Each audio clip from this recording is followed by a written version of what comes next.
Good morning. Today I want to explain a very important chapter from class 11, that is motion in a plane. Okay. So previously we have learned that motion in the straight line. That means when a particle is going along x-axis or y-axis or z-axis, or you can also say negative x-axis, negative y-axis or negative z-axis. But today our topic is motion in a plane.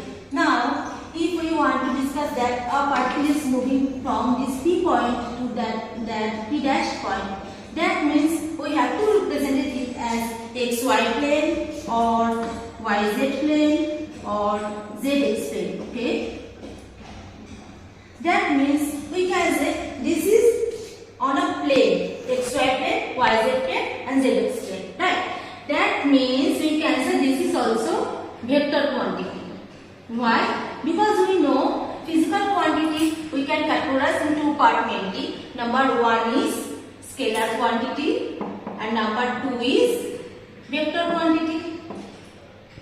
Scalar and vector quantity. So which one is scalar quantity? The particle or any physical quantity which has only magnitude but no direction. That means we can say that is our scalar quantity. Okay, like we can say distance,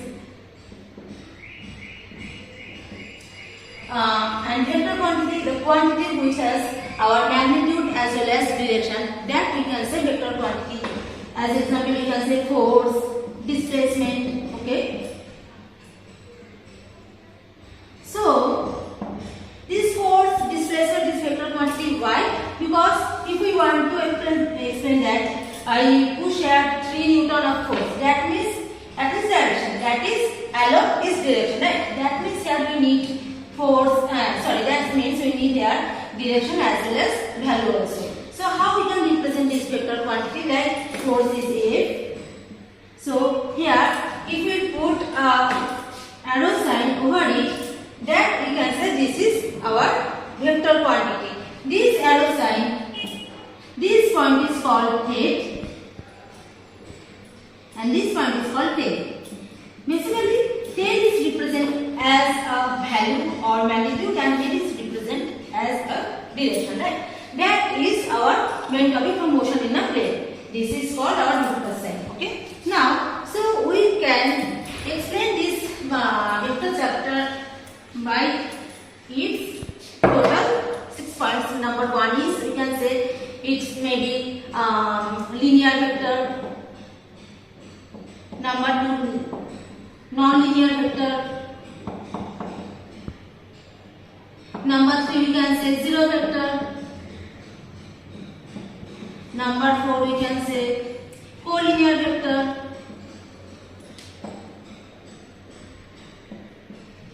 Number five, we can say unit vector. Number 6, we can say zero vector. Sorry, negative vector.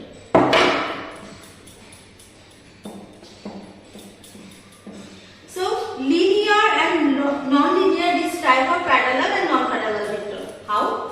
We can explain it also. Like a vector is going, particle is going along its direction.